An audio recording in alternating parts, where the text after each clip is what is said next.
local table number 13. Nikki Yola, local table number 13.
Kim Larson, Nicholas Adamopoulos, table number 17. Kim Larson, Nicholas Adamopoulos, table number 17.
Well, good morning everyone, if there is a morning in your region. Hello and welcome to ABN Video's live feed from Luzhniki Arena, Moscow, the Kremlin Cup. And our featured match of this round, as you see, is Niels Feijen versus Skyler Woodward. Niels is trailing one rec. Only one rec has been played so far. Well, the reason we are a little bit late with our commentary is we were trying to give you a new feature of a poll. As you can probably see, we would like to ask for your opinion on which match of the next round matches you would like to see on the main TV table next. We cannot promise that it will necessarily be the variant you pick, but we will try our best to select this one. All of a sudden, I am joined by Double J himself once again. No wonder, after all the positive feedback we got from yesterday. Thanks, Michael. Thank you for being here. Yeah. I almost invited Max Eberle to join us here, but unfortunately, or fortunately for himself, he is involved in the match of this round versus Ruslan Chinakhov. So just good luck to Max there, because he gonna need it, I suppose. Yeah, we all need a little luck. That's for sure. As one of the members of commanding staff, I would say, for Team USA, could you give us your prediction on the outcome of this one? It probably could show us how prepared Max is to face the player of Chinakhov's caliber. Well, Max has been a solid player for a long time. He's one that doesn't vary too much, meaning he's not going to play too below his standard very often. So I think with opportunity, he could win that match very easily, actually. We'll see. And Ruslan, great guy, obviously in great form, so it's not going to be easy. But with a little good fortune, I think Max can pull that through. You know, a lot of people don't realize back when we were doing rankings to determine the Mosconi Cup, Max, 2 different occasions, was inside the top 5 in the rankings to make it. Now, he didn't get selected because he was 4th one time and 5th another time, and you know, they take 3 off rankings and 2 wild cards. And I think actually I stole one of his spots one year when I won the US Open in 2003. But it happens sometimes. Yeah. So we have our defending champion here, Niels fan. Yeah, he was getting ready, obviously, for the Mosconi Cup last year, and just he gained some form towards the end of the year, and this time the story just happens once again. Very nice to see, actually, Niels fully recovered after his elbow injury. Mm-hmm. Yeah, tennis elbow. Yeah, he got to take some time off pool. Well, Niels has been a guy that stays fit, so he's been a great player for some time, going on 15 years, maybe longer. Okay, not the best draw stroke there. He's not going to be happy with that at all. Kind of got a little quick with the stroke, and then when you do that, the tip comes up a lot of times, and he hit it with plenty of speed, but when you have the tip come up, it's a flatter cue ball.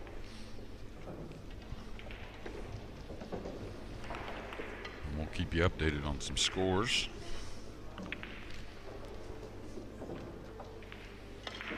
Okay, this is going to be a similar shot that he opened with, laying the 2 behind the 7, the cue ball a couple rails behind the 3. Nice that he just shot this shot a moment ago. That's got to go. Fell a little bit short with the cue ball. Contained the 2 though, so he's not giving up an offensive shot that we can see.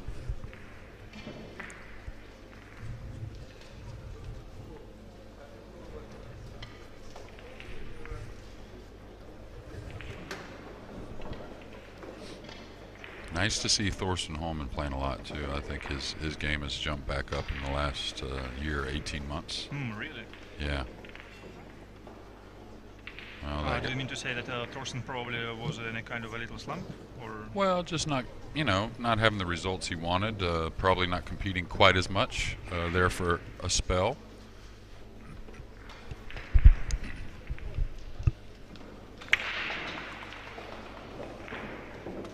We have another very nice match going on. It's Joshua Filler versus Dennis Grabe. The Estonian produced one of the not, I wouldn't say shocking, but like probably surprising, not the outcome, but the scoreline. He beat Ekland Kachi 8-1. Yes, and short cast, you can admit short races.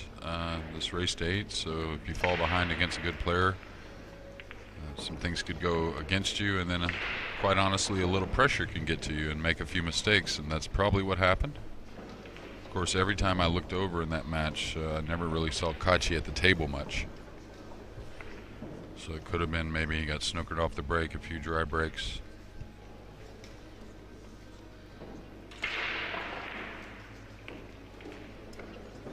Now, Skyler has played a match on this table. I don't recall Niels playing a match on this table just yet. Although I played earlier in the outer tables, played much better today with the clean pool balls. But unfortunately, you didn't win. No.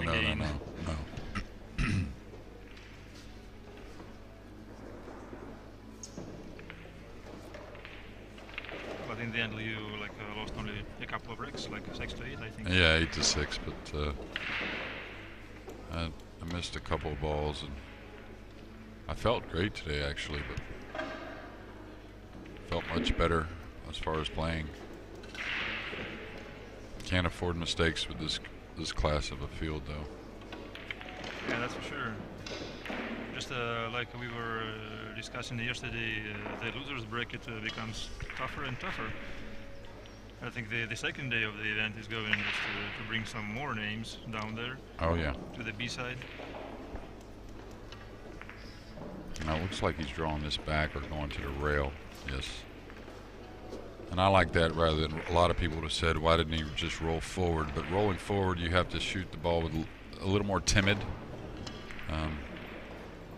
You got to put a nice medium stroke coming back with the cue ball.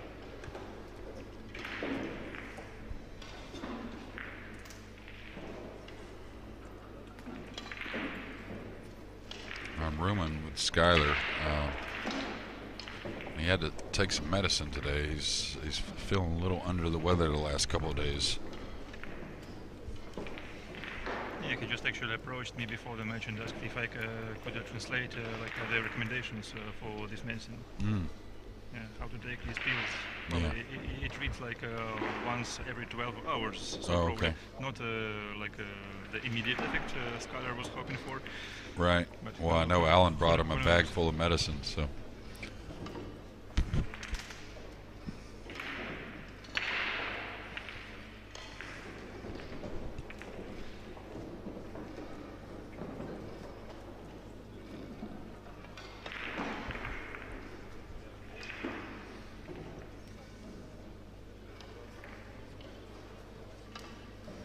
Now, interesting that we talked about the different break styles. Okay, now he's going off the end rail.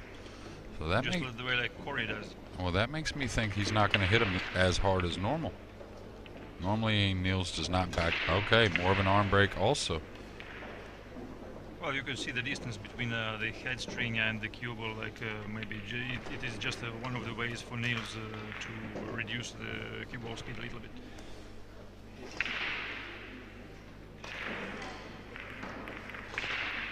Not sure the 2-3 combination is, it's playable, but I'm not sure it's so great.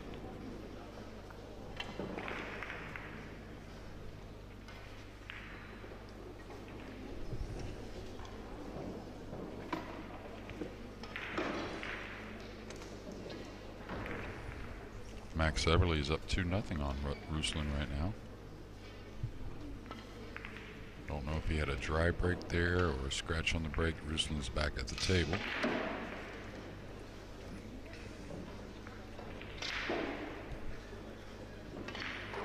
He should slide down approximately the middle of the table, something like that. Okay, he came a long ways. So now it probably may shoot the combination. Well, it's almost straight in. Yeah, but the thing, he's got to cut the 2, it looks like, a little bit. Oh, maybe not.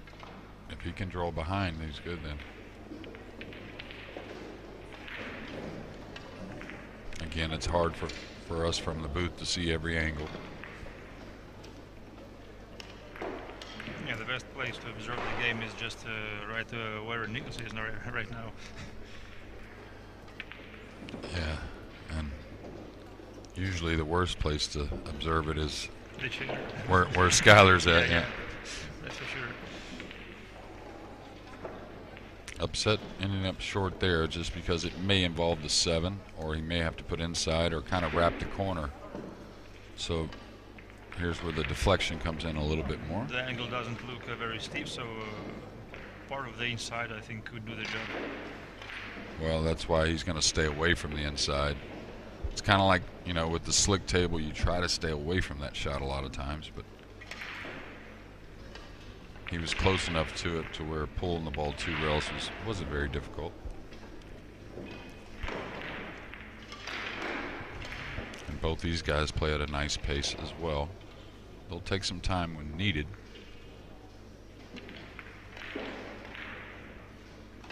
Well, usually I think Niels is bound to take a little bit more.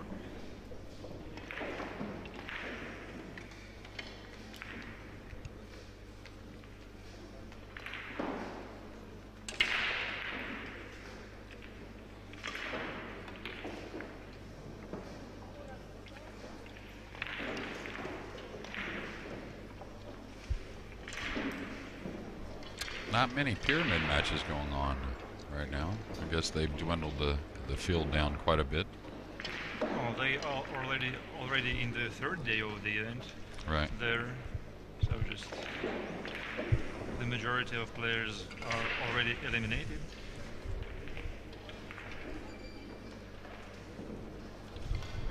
Two rails for the 10 ball. And not any problem for Niels, fine. Getting the early lead, 2-1.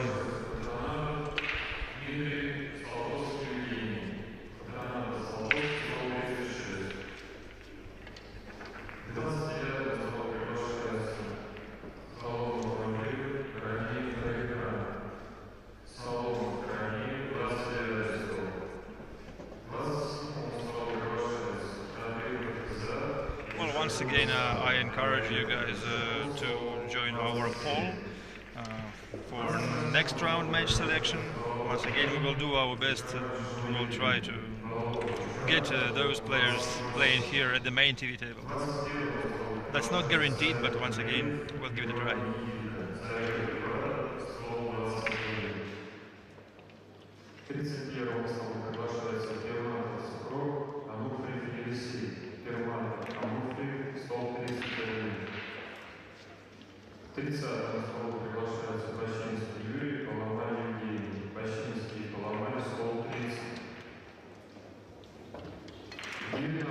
Well, a dry break there, and I believe the 4 goes on the side, and if it does, pretty easy out, pretty doable out here for Niels.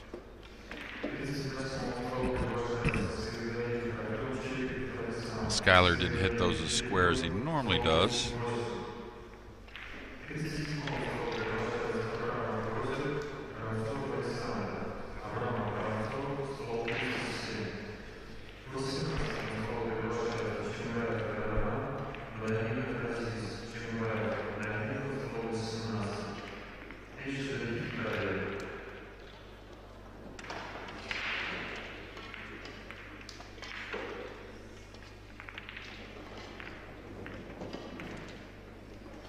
Did well there not to have to go forward with the cue ball and involve the 5 ball in any kind of way.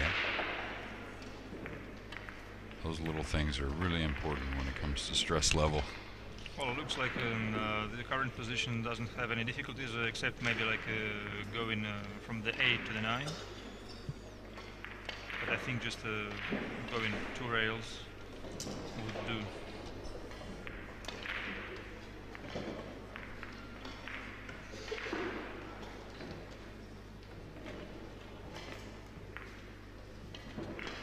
Niels looks very comfortable at the table. Doesn't appear to, not really flinching when the stroke at all, or any worry of the table. Now I want to get pretty heavy on this 5 ball. You can see the 6 near the side pocket. Doesn't want to have to move the cue ball much. Yeah, that was the reason he played, made the cue ball go a little bit farther on this shot on the 4 to get closer to the 5. Now just making the decision where he needs the cue ball from the 7 to the 8. Like pointed closer to the 10 ball. And the 7's not that far off the rail, so falling nice and heavy on the 6 shouldn't be a worry, meaning it shouldn't. I understand you would love to get a little angle, but if you fall straight on the 6, it's still okay.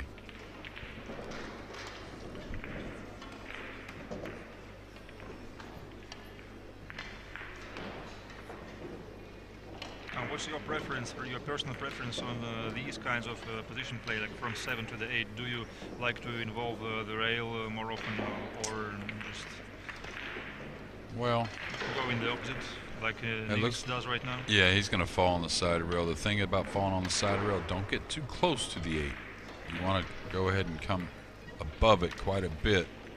That way, when you get close to it, it really eliminates your options a little bit. The angle becomes greater, quicker.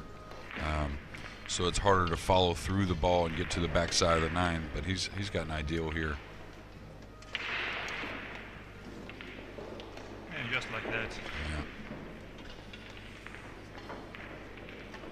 And again, not wasting much time. Of course, as we both commented, that he had a pretty easy starter on the 1 and a pretty open table.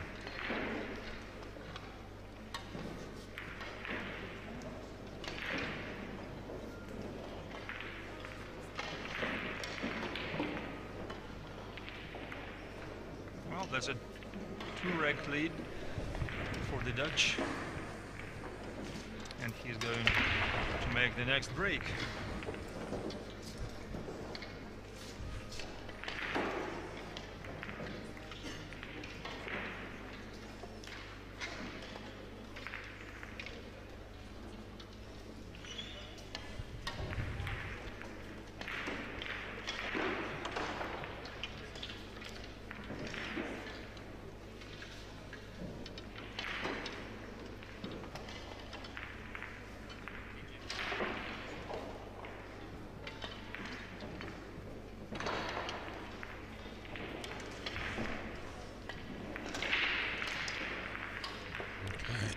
Not the pop on the cue ball like he had in the last. And just look at this position on the 1. Mm-hmm. But nothing down, though. Yeah. So really from the, what looks like from the 2 to the 3 is important. That way you get on the 4. The 4 doesn't have but the side pocket in one opposite corner, realistically anyways, and he's got to get back on the 5. So probably play the 2 up long, I would think, just to make sure you get that angle to slide over for the 3. The 3 does go in the side as well. Yeah, right. Okay, he went in, came up. So he made sure he got a little flat. Or just a punch stroke, probably. Yeah, but you got send the cue ball still to play the 3 for the side pocket. Yeah, but you got to get all the way back there. That's the key. That's the problem with the side pocket. If you don't get all the way back there, now getting from the 4 to the 5 is very difficult.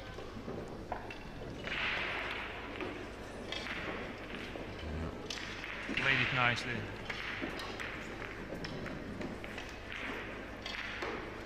I still don't think it's so easy to get on the good side of the 4 from there. On a slick table especially, because it doesn't grab the inside English so much. So you may have to play a 3-rail angle on the 4 to go around the table and maybe play short side on the 5.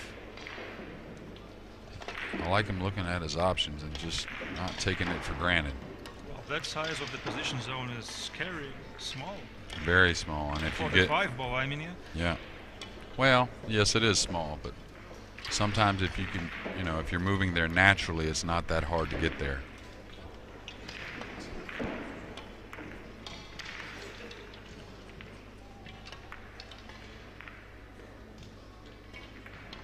That's just the example Jeremy is talking about, like thinking at least 3 balls ahead in any rotation game. Yeah. Like so shooting the 3, you should be bothering about the 5 already. Exactly, especially with the 4 covered up a little bit. Yeah. The 4 didn't have that pocket, so I think I would try probably to play more guaranteed here and play the 3-row angle off the 4, but again, he's at the table, so he sees all those little angles that we don't see. He's got to get past it. I think he did all right. We'll see. Yeah, he's shook his head a little bit, so.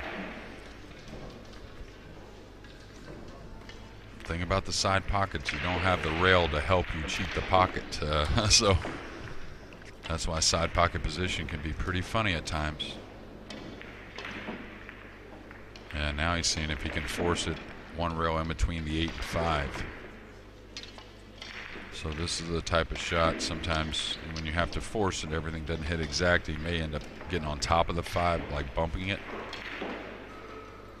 Okay, he did great. That was a great shot there. Yeah, he managed to avoid any contact with the 8, which could have ruined all the idea.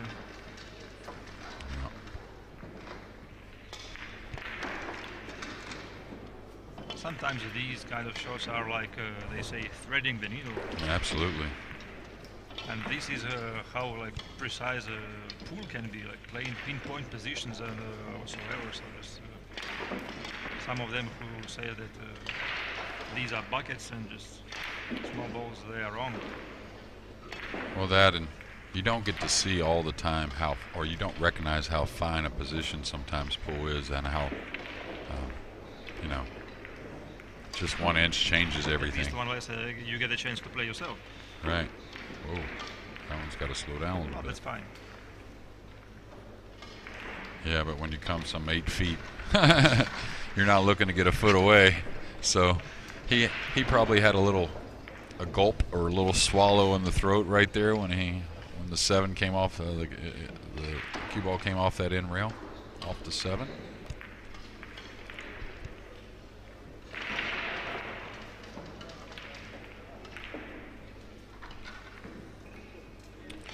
Myself, unless it was too bad, but whenever I was just a little under the weather, a little sick, and playing, I played some of my best pool actually.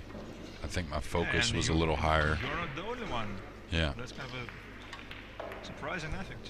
Maybe like the reason is the whole body is trying to mobilize some inner resources. Right. Just doing something extra.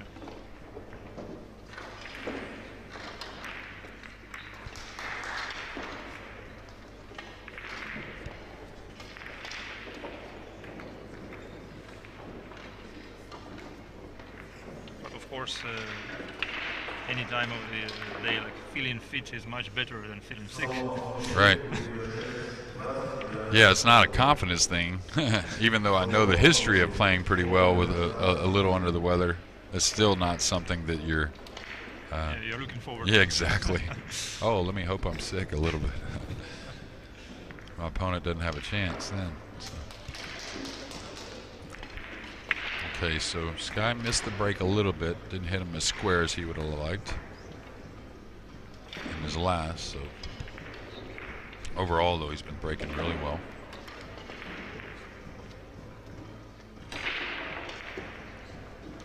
Okay, that's a good one there. And the 2's gotten out of the way. He's made 3, and a great starter on the 1. Yeah, 3 balls on the break. Pretty decent result. But all right, only 1 will do as long as you get good position on the 1. On the first ball. And these are pretty much a throw-in is what we would call it normally, with the 2 over the 2 right there and the 3 over the side, 5 near, 6 near the 8. So have to be a big blunder here not to get out for Skyler. And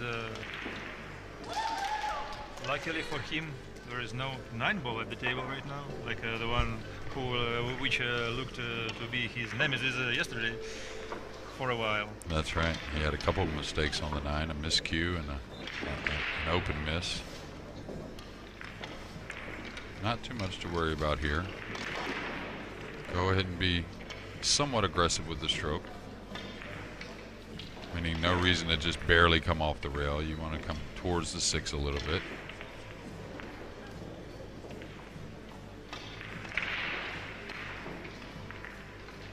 Yeah, like that. That's nice. And that's good. The 8 goes in the side easily.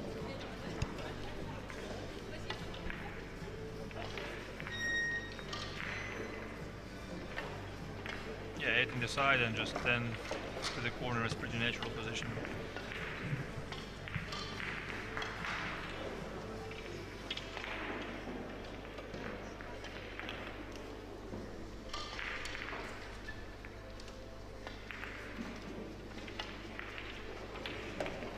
Well, we're back to all square once again. It's 3-3. And really, besides the dry break, Niels didn't make a mistake to lose those last 2. And I wonder how often he really practices that end rail break. I've seen him use it once, actually, and that was this last summer. And I think there must be some special reason for this one. Well, I think he recognizes all the guys not breaking near as hard, having really great results. Now, he's not going to change anything so far, no. Regardless of the dry break.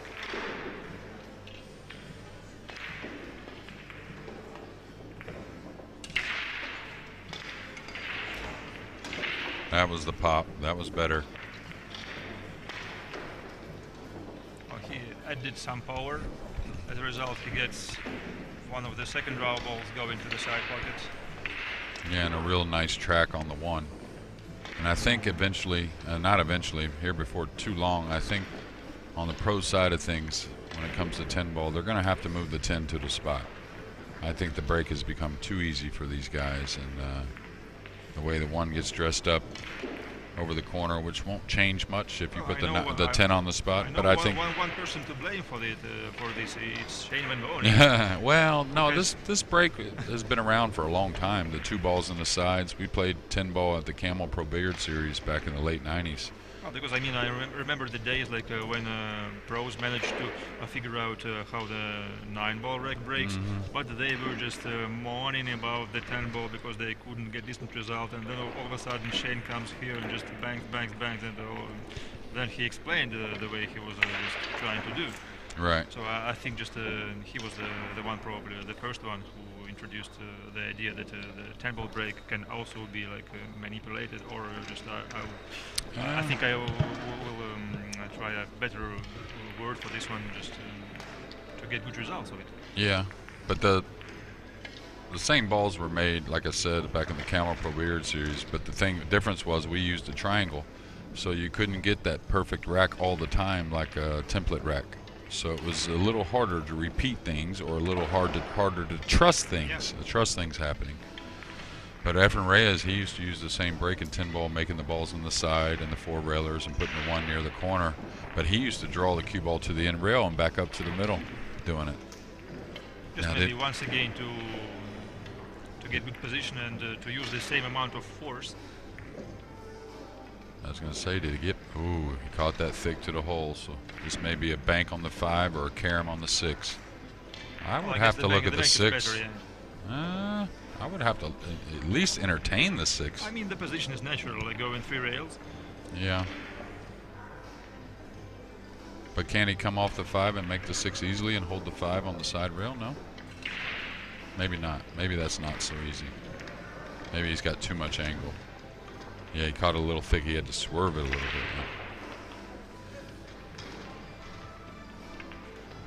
Now Niels is plays all games well. Of course, being from Europe, great 8-ball player, great straight pool player, but also when he was younger, he spent a lot of time in the States, and he played... Yeah, with Bert Kinister, I think. Yeah, well, on the road too. He played a lot of one pocket. A lot of people don't realize how good he plays one pocket. Of course, banks the ball well. Well, recently the results don't tell that. I mean, the Derby City, so many big competitors there who play mostly one pocket, I think. And you are the one of them. I mean, your last, the best results you get are from the one pocket division or like one pocket tournaments. Yeah, actually, the best I've done there is in the bank pool. Actually, I finished third a couple times. It's a difficult tournament with a race to 3. So many players, race to 3. You have to have some fortune on your side. Yeah, but with a race to 5, you are like better chance in the danger of playing the whole day. Right. Well, another great run out by Niels Feijen here. Yeah, and quick work too. Okay, Max Eberle, I think it's 3-2 Max, and he is at the table shooting. I can just try to update. Maybe 3-1. Yes, he is 3-1 over Ruslan Chinakov. Albino Shan is leading 4-2 over Maxim Dudanets. I think those are all winner side too, correct? Yep. And Thorsten Holman is fighting the same guy you lost to, the Polish junior, Wojciech Straczynski. That guy's a good player though, solid player. And Josh Filler making quick work like he does so often. 7-2, yeah.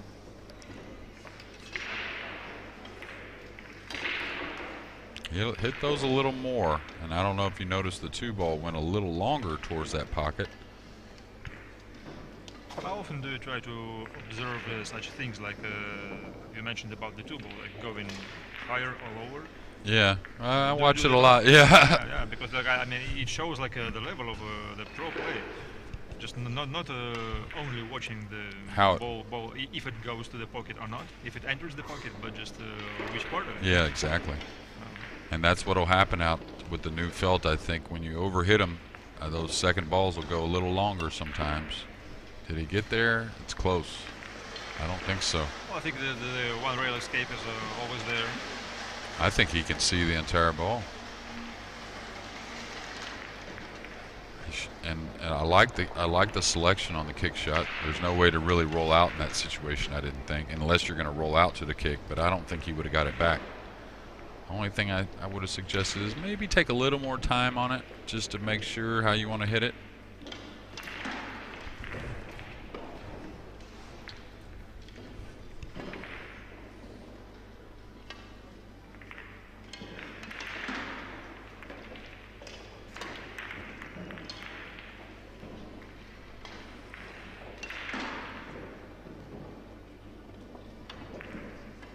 Yeah. I'd like to be interested to see how the balls would break if you move the 10 to the spot. It may be really hard to make one, to be honest with you.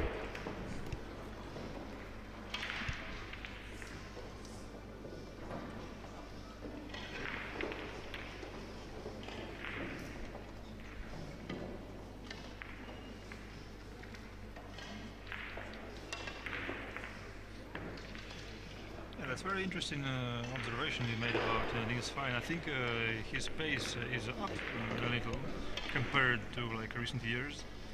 And I saw that except for the final of he played in the Diamond Pro event there in Vegas right before the World 10 Ball.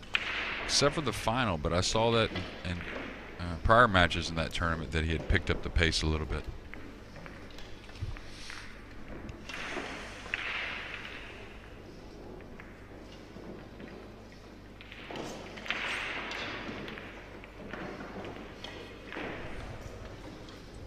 Now Max Eberle up 4-1 over Ruslan Chinakov. Fedor Gorst making quick work of his fellow Russian. I think it's 6-1 maybe? Yeah, correct.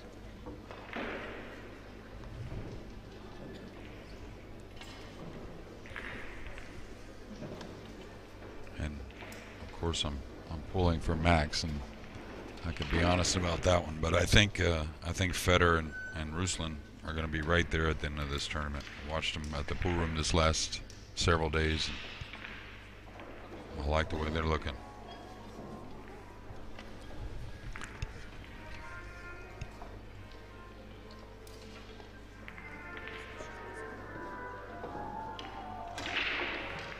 Okay, that was a little less speed than the last and hit perfectly. He's going to get a nice little short shot at the 1 with a perfect angle to come up on the 3.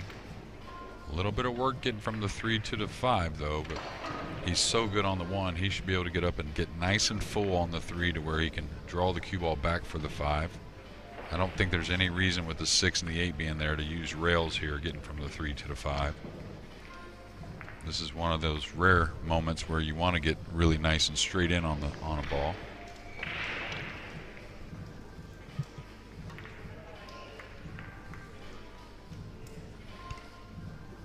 And I'm not sure if you know all the Russian pyramid players, Michael, but the man on the next table, he sure looks like he plays it well.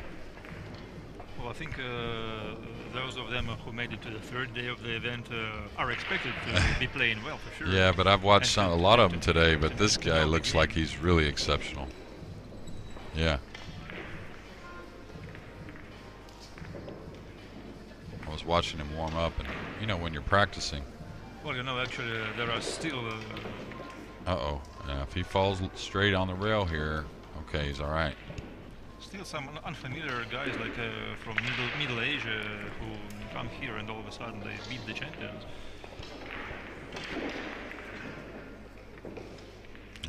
Yeah, that kid looks pretty fearless though. I haven't seen him really play safe too much at all. I think that's a trait of character. I mean, like the shot he just made right there. The trait of being young. Like I think in every game, like the youngsters tend to play more aggressively. They like to pocket the balls much more than just to play safeties. Yeah, that's what turns them into great players, is the aggressive mindset. Later, it turns them into good players when they learn the safety and just learn to compose themselves a little bit better, not to just jump on anything. Well, guys, we're about to close our poll, and like you see, the obvious option for you is Sanin Pehlivanovic versus Shaman Boning for the next round TV match. Well, thank you for sharing your opinions. We will try.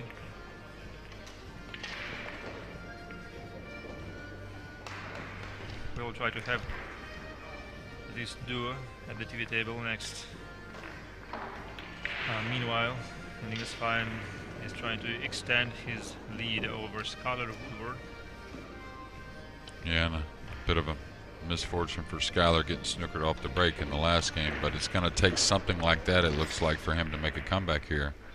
I expect Skyler still to be successful on his break, but now trailing by 3 games, and the way Niels is breaking the balls, it's going to take a big mishap.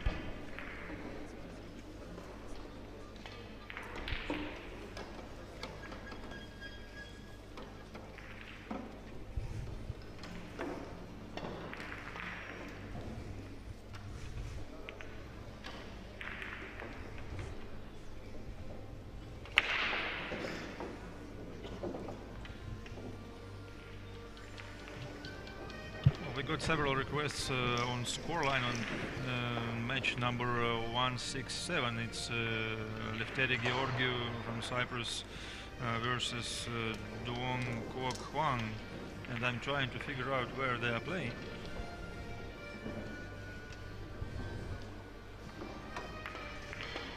Table 3? Yeah, table 3. Yeah, it's 5-3. Georgiou is leading.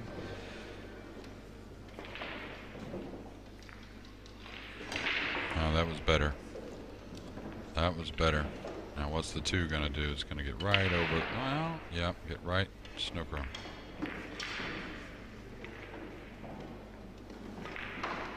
Well, Jeremy Jones is the closest supporter to Sky Woodward, so every time just something unusual happens, Sky gives him a little look. He gives the coach a little look, like a desperate one.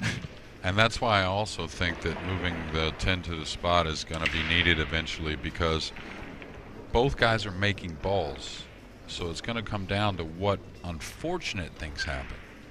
Does that make sense to you? It's a little more devastating when they're both making balls, but when you have dry breaks more involved, well, the devastating things can they can turn around a little bit, or maybe be a little bit more where both players have a little bit Do of you it. think that moving the 10 ball to the spot will make it even easier to make the ball from the second row? I don't know. It changed it up in 9 ball a lot, that's for sure. So that's what I said earlier. I need to break that. Put the 10 on the spot and break it a few times and see what, or get one of these guys to break it a few times. Me personally, I like getting back to the good old times when you had to use the wooden triangle. Yeah. Just let it be of good quality. Yeah. Well, I just like the game being as tough as it's supposed to be. Like when I played a lot of professional pool back in the early 90s and through the 2000s, the game was a lot tougher, it seemed. And as great as these guys are,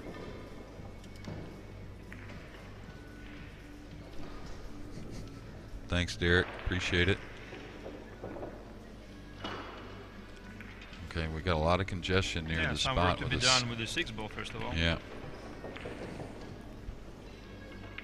And maybe the safety game is on from there. Like getting in the proximity of the 6 and then just landing the safety behind the 9 probably, or the 7. Because I don't see any option to give it a secondary break. I don't think so. I mean, you could get a little crazy with it, I guess, but somehow. But now, can he roll this one in very easily and hold for the 2? That makes a big difference. If he has to move the cue ball to the rail and out, well, he's got to hit it with a lot of speed. But I think he can just ease this one in. Yeah, he can cheat the pocket quite a while, quite a bit.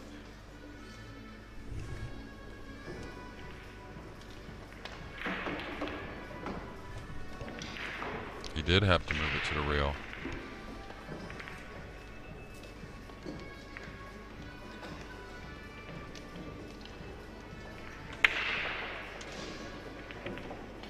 And this is where at 6-3, you would think, okay, maybe he can get on the 3 to where he could draw 2 rails, hit just past the side, and maybe go into the 10, something like that. It's a comfortable shot, but do you take that chance? Uh-oh, that's a mistake. That's a mistake. Well, the cue ball stayed, but can he see the 3?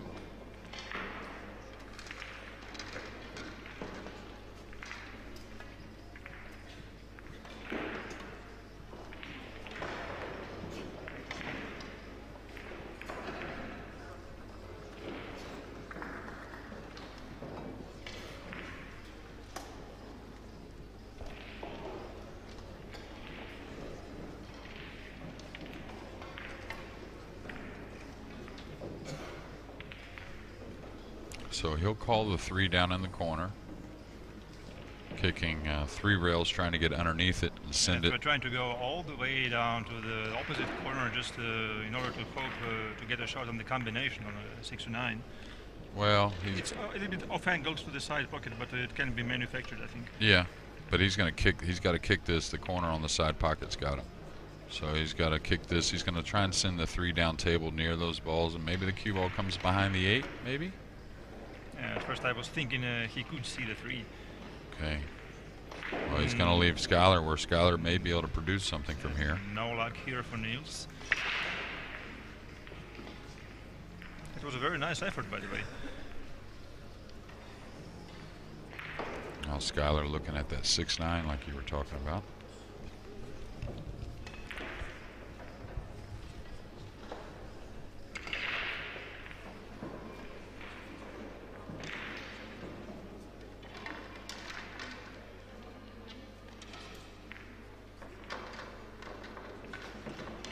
Okay, looks like he's going to go ahead and bust him.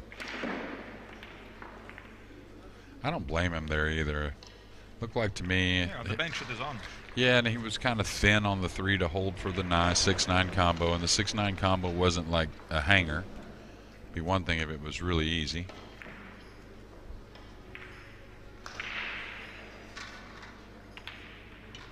Nice shot. Very nice. From one of the best uprising bankers.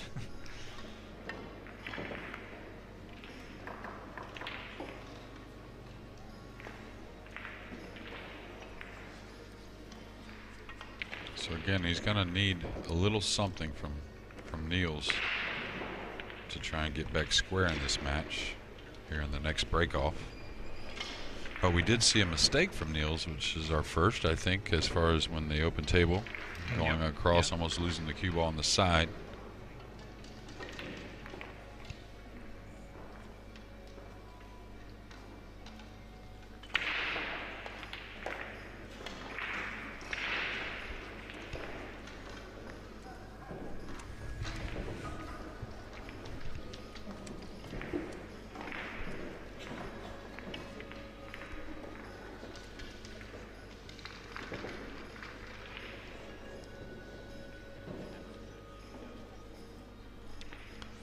Looking at the alphabet, the Russian alphabet on top of the English alphabet there on your keypad, trying to make sense of it. Actually, it's not on top but below. So well, I mean together. I mean together. I mean the English alphabet is still right. the main one. Right. You still have to type the majority like of hyperlinks or whatever. Like in English, in right? Yes.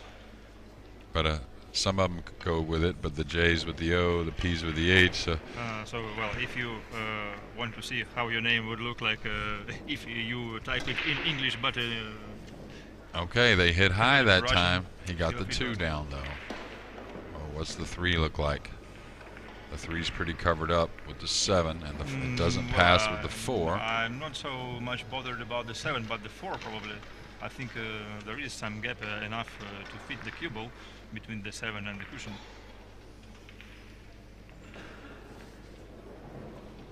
Well, he's a little stretched. The one's near the pocket. Now he'd like to get just real nice and heavy on the 3 where he could knock it away and just stick him underneath the 7. Maybe the 3 goes 2 rails into the 9, something like that.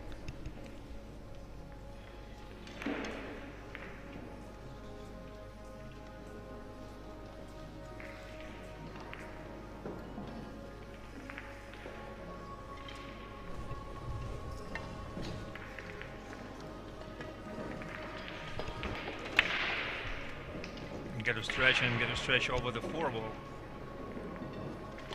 And he'll keep pay some extra attention, just not trying at the same time to lose any bit of focus. Yeah, and I don't think he'll do much with this other than trying to get nice and heavy on the 3 to where he can knock it away and stick him underneath the 7. I think he's perfect. I think that's absolutely perfect. Now the one thing is he needs to draw this cue ball back a little. What about going for the combo? I don't think so. I think he'll 2 rail this towards the 9. That's why he needs to pinch the cue ball back a little bit, because the 3 could contact the 9 or the 10. Well, because like with the current scoreline, when you're in the lead, I think it gives you some more options. Yeah, but these guys play every game like it's hill. So yeah, very nice call, Jeremy. We see the safety. yeah, it's a very hard one to escape from. These types of sports, it's almost, I mean, there's certain times when it comes to winning, it's different, right? You're in the finals, certain things, but it's a long-term thing. These sports are like golf. You try to play the shot that's correct every day of the week, more than the prime situation, you know. Okay, this is a toughie. It's called the 3, I believe. Can he not go long rail? Up to the top rail with the cue ball. Can he not go that way? Yeah, they have the referee over there.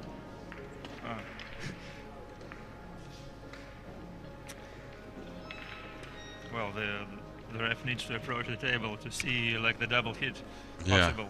Yeah, they cannot see it from this position. Yeah, I'm not sure why he's not so close to the table. Oh, he made a nice hit there. And he's left the 3-5 very oddly off here.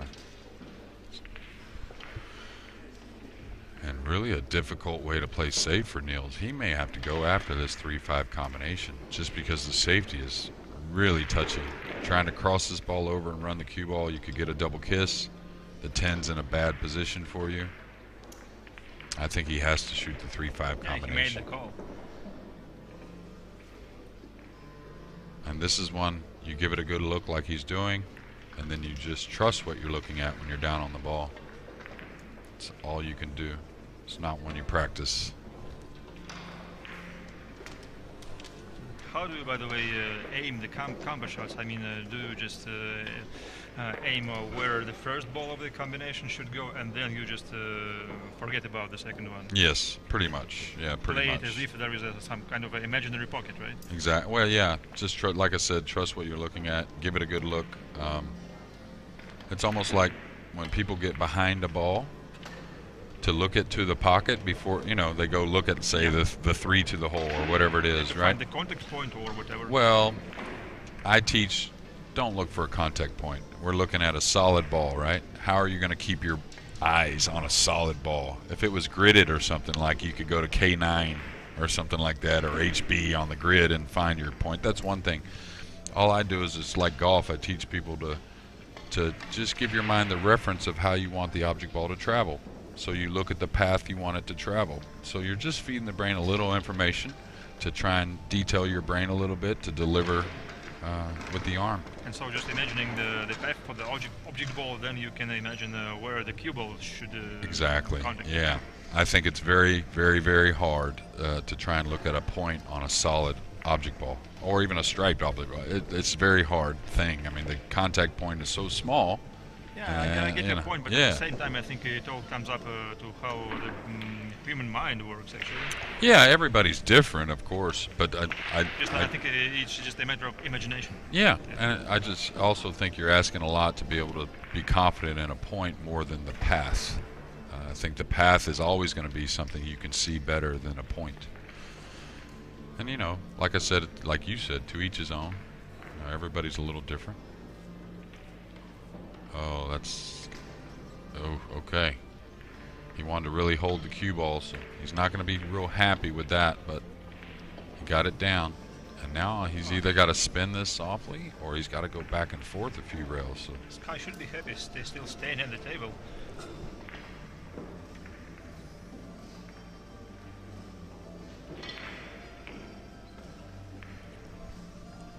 And this is the opportunity he needed, because he will be breaking off in game 12. Yeah, like you said before, that is probably the first mistake by Niels, like missing the ball, and it can prove costly. And it wasn't easy. The 3-5 combination was off angle and some distance. Well, Max Eberle leads 5-3. I think he got a no, he broke dry at 5-3. Well, you know, talking about Max Eberle, I don't wish like anything bad to the other guys on Team US, but for me personally, it would be very interesting to see him on the team this year. Really? Yeah. I think it's pretty wide open. I think there's he didn't come along for just the ride, that's for sure. He's a steady player, and teams need steady players.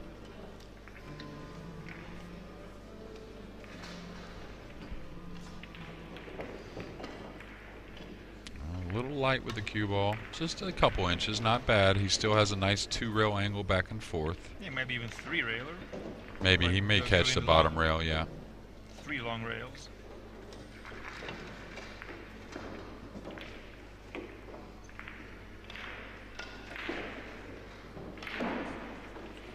That's very fine.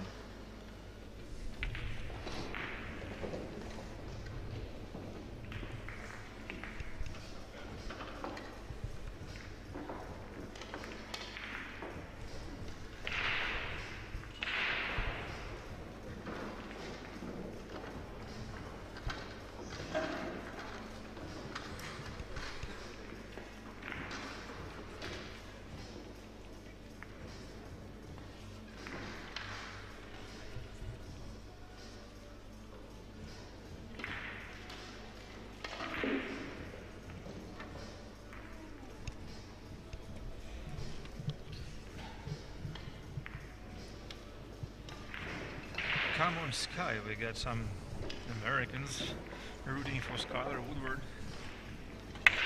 Yeah, that's his fiance.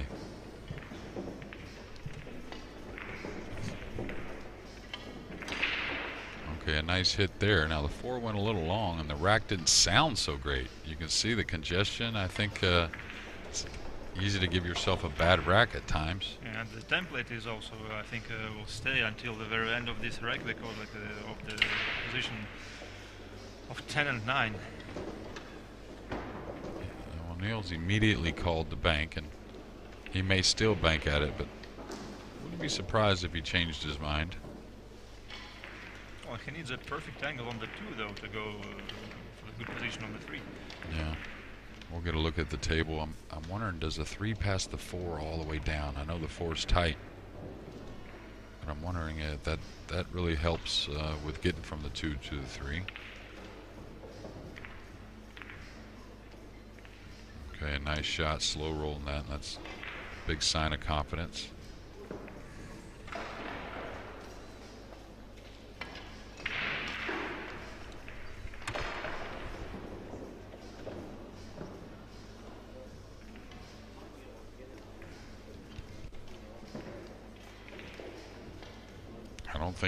I don't think you can move 2. Well, I don't think it's going to work. I think they can just call the ref with a ball marker.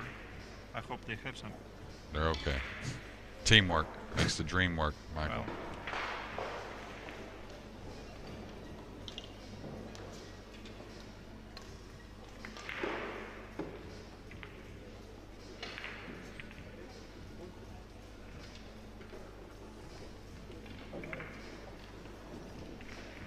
After banking the 1, looking for another bank on the 3 maybe, to run the cue ball a few rails for the 4 on the side most likely.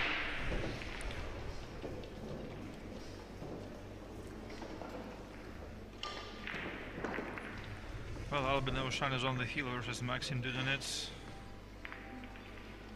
And Albin hasn't had the year he wanted. He's quite down on the rankings. Not something we see from Albin, but that just shows you, you know, he might tell you he's a little off, but if you're just a little off the way the pool world is today, it doesn't take much. This year I don't think he has got any chance left to make it to the team. Well, there's wild cards, and he's played awfully well. Of course, you have one tough position. I talked about it before. I wouldn't want to be in Marcus Shamat's shoes. Well, I'm not sure you follow all the rumors about Team Europe, but I think, I guess that one of the wild cards is almost a given. Well, once again, in the end, it all comes up to the captain's decision, but I've heard like Jason Shaw is probably one of the 2 selections. Well, we'll see.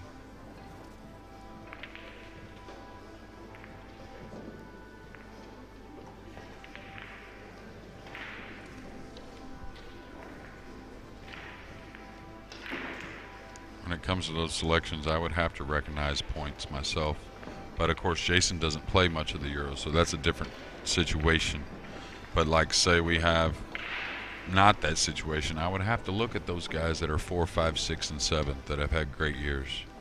Even though you have some, you know, how do you say, you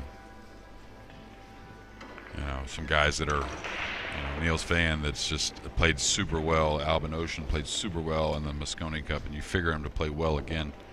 That may not be as high up in the rankings, but okay, that needs to slow down a little. It's going to be okay. Oh, he just locked the 9 up, though. But the 7's near, the 8's near, the 6 is near. I think he can probably manufacture something on the 9.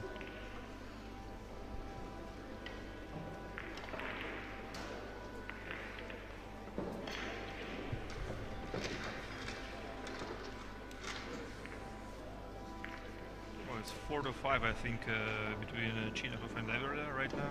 Yeah, and Max has had 2 dry breaks in a row, and he may have had 3 for the match, so playing a solid match, just the break has cost him a few games. Ruslan just broke and he didn't come away with a shot. He had to play safe, and Max made a nice shot, but he made 5 balls on the break a second ago.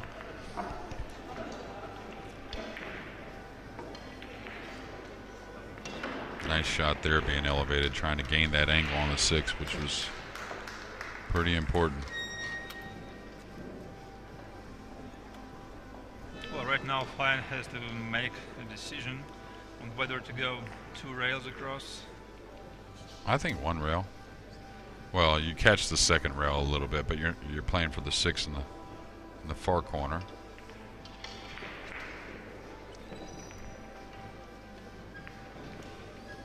I wouldn't overthink it here. I would fall on the 6, of course, making sure I'm off the rail. And I think he'll be able to produce either with the 6 to the 9-10 opening or the 8 to the 9-10 opening. And I'll tell you, he's made a lot of bank shots in this match. And Ruslan just missed the 3 ball and snookered Max. Max has got the jump cue out.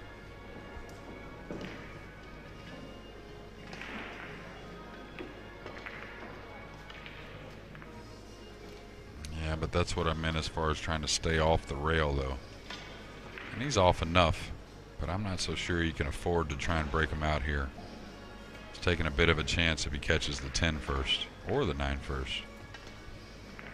Well, maybe just slow rolling the cue ball, making a little contact on the 10. And hold for the 7. Just enough to hold for the 7, yeah, and then if needed, just once again to go for the break. The problem with that is if you catch it a hair thick, the 10 comes off the 9 and carries with the cue ball. You can get it snookered actually by the 10 right. at the same time. I like him kind of firm in it, I think. Now the 10 may end up hitting the 7. Yeah, he got behind it, see? Took a big chance and got snookered. Some emotions showing by Niels. Some negative actually.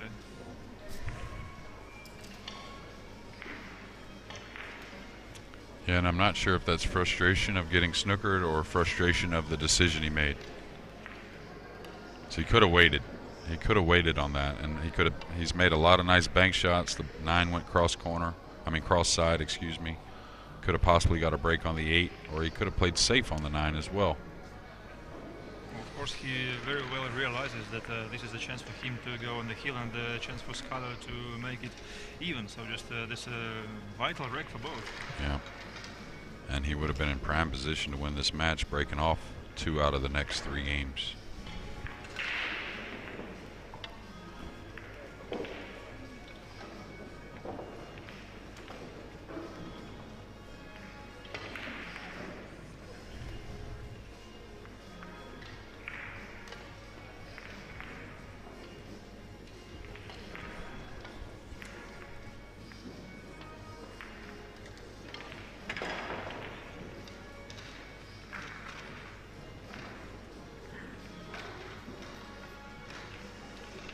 Oh, he's going to get fortunate.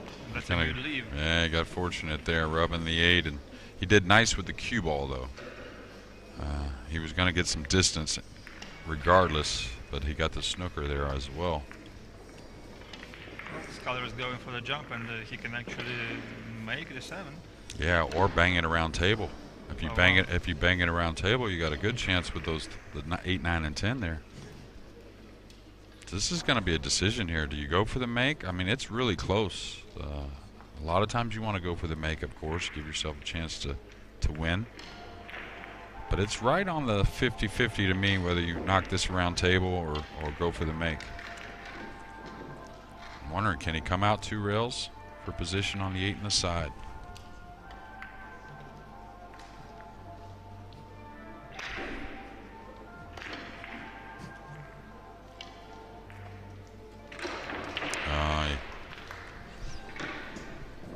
That one's not gonna sit well with him. Not something you'll see from Skyler very often with the jump cue. Makes a lot of them, but rarely ever fouls, and especially with knocking it off the table.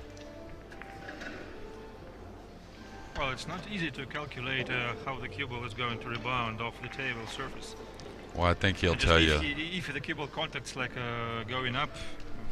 Yeah, but I think he'd tell you on that one that he overhit it a little bit. That he just kind of went off in his hand just a little bit. And it doesn't take much, that's for sure.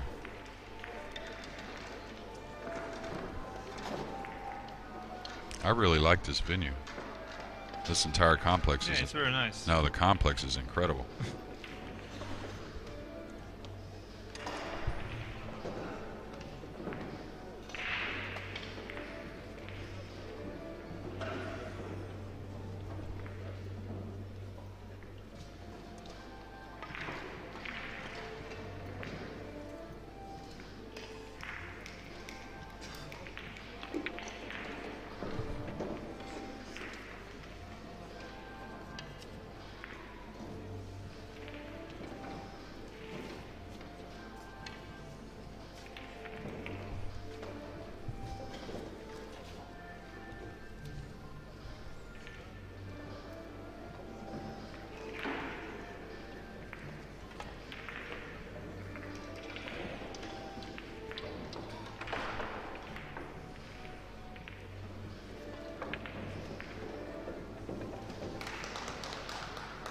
Now 7-5, so Niels again has put himself in a great position.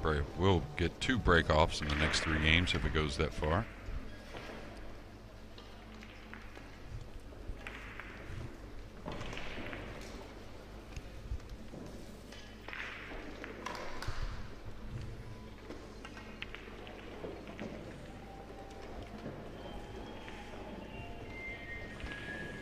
So Niels Feijen is at the table with the break shot, hoping to get some good results from it.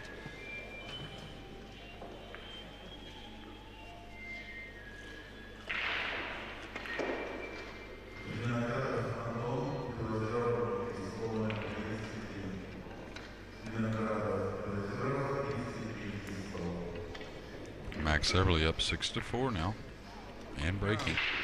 Well, that's interesting. Okay, that's more of the not so great a rack, it seemed like again. The ball's much different than the normal break-off. Now he got one coming up the rail and back into the side. So again, Niels has got a nice starter in the corner. Looks like the angle shows for the corner to hold for the 3. And really all about getting from the 6 to the 7, I believe.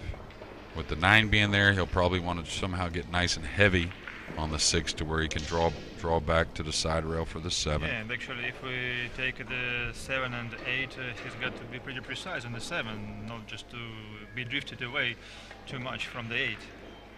Yeah, you can't really rely on going up and down the table with the 9 and 10 there, trying to get from the 7 to the 8. Good call there, Michael.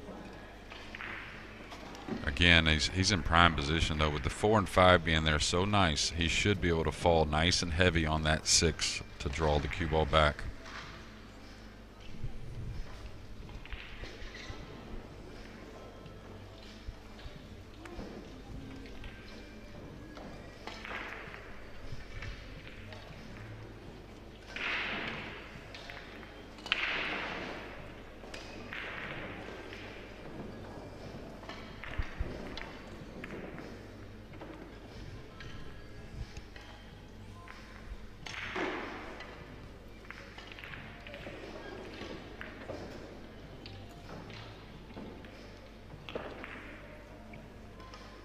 I'm wondering why did he have to go forward? It looks like he had the same angle no matter what. He's a little closer to the rail than I think Yeah, he should have been. Yeah, I didn't think he had to do that to keep the same angle. That just kind of surprised me a bit, I guess. So now he's got to elevate downward a little bit more, but maybe he had to get the angle he wanted.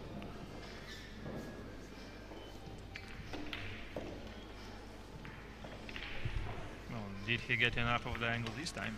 I think he's okay. I think he's all right. Just a little nod of the head from Yeah. this. Not ideal, not exactly how he wanted, but okay, maybe he can't beat the side pocket now. Maybe that's different than I think.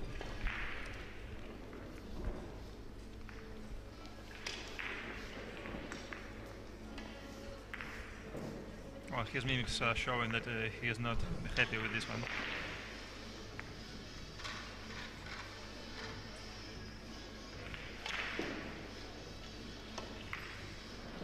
Meanwhile, Max Everly is in a safety battle with Ruslan Chinakov.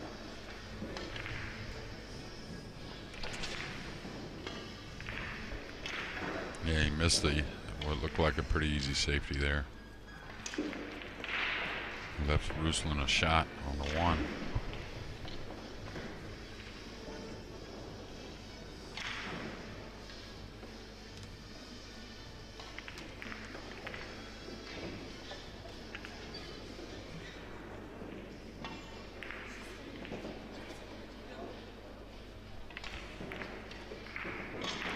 going for the draw shot, I think. Yeah. But once again, he's questioning this option. Yeah, and I'm not sure he can beat the side pocket. If he can't beat the side pocket, he's got to play for the thin shot on the 7 and maybe go up and down to short side on the 8. That way you stay clear of the 9 and 10. I'm not sure. Now, can he let the stroke out and play for the 7-8 combo? It's not a tough combo for what it is. He's going to beat the side, I think. No, he played, so he's going to have to go up and down here. When you're up and down, you want to get thin. You don't want that in between, a little thick, to where you have to really maneuver the ball or manufacture the angle. This will be interesting to see if he goes in between the 9-10. Actually, at the same time, for the cut shots like this, you have to overcut the ball a little bit just to compensate for the throw effect once again. I'm wondering if he's going to play short side or between the 9-10. The 7 is in. Oh yeah, he hit it nice. Managed to avoid he hit it great. that dreadful contact on the 10. Probably the cleanest stroke he's made the entire match, and he's made plenty of good ones already. To his own benefit.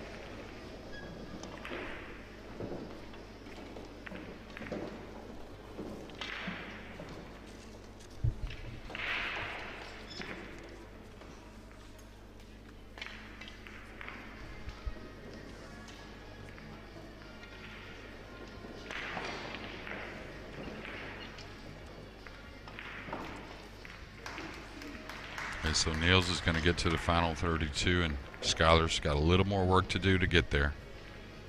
Just got to win one more match.